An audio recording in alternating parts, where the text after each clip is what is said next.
Jason, the last myth that you wrote about, and this is in a Financial Post article that you contributed to recently, CPP, that CPP will not be there, so apply early. I hear this a lot. It's probably one of the most controversial, I think, topics that you and I just discussed is out there. Yeah, no, I would agree. I think a lot of Canadian financial planning, retirement planning, tax planning advice is influenced by US myths or US influences, I suppose.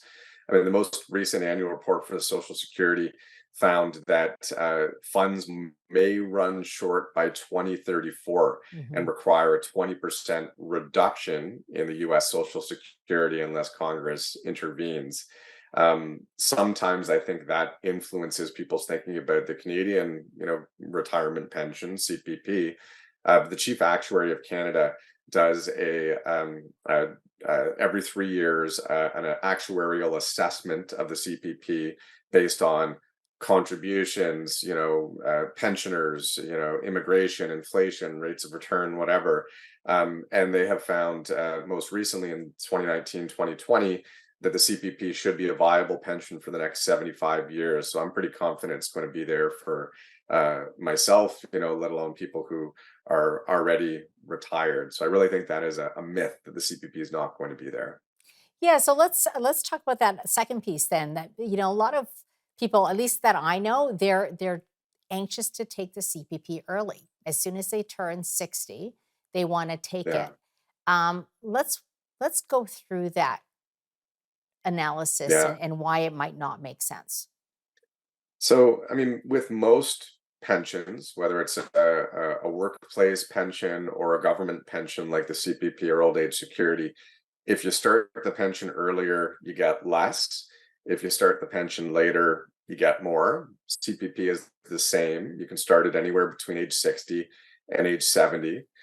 Statistically, for what it's worth, about a third of applicants apply at 60, about a third apply at 65, and virtually nobody, under 5%, apply at age 70.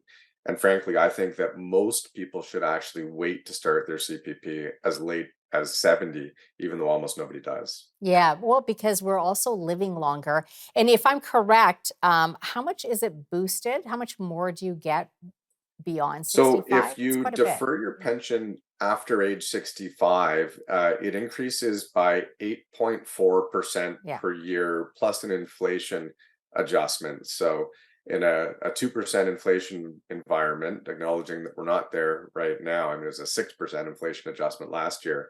It's over a 10% increase in your pension for each year you defer. And basically the way that it works is if you start later, there's a break even, there's a crossover point if you live long enough. And generally, even if you adjust for the time value of money, if someone says, well, if I start at 65, I could invest it earlier and I could make more money, even if we use a reasonable discount rate, if you live into your mid 80s, you will be better off deferring your CPP to age 70. And the average 65-year-old has a life expectancy of age 90. Once you make it to 65 in the first place, you've got about a 25-year life expectancy. Yeah, and Jason, you hit home a point. 8.4%.